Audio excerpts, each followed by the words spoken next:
Good morning. Nanabot ta sa lain nga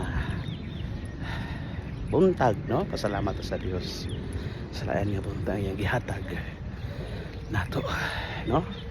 Nanabot ta sa atong pag-jogging, jogging gidi ay kay binuang ba.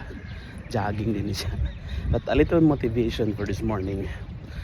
Ingon sa Genesis 1:1. In the beginning, God created the heavens and the earth.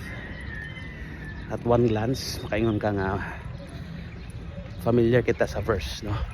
It talks about the creation of God, how God created the universe, no?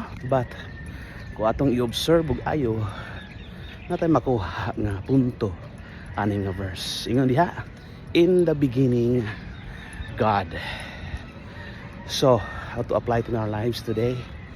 In the beginning of your day, God.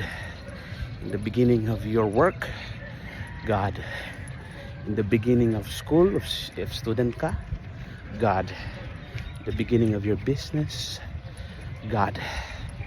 So in other words, in every beginning ngayong pag-autobangon karon igsuon, apil gyud ang Dios.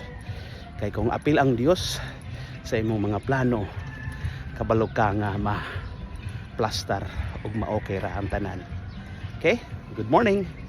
God bless you today.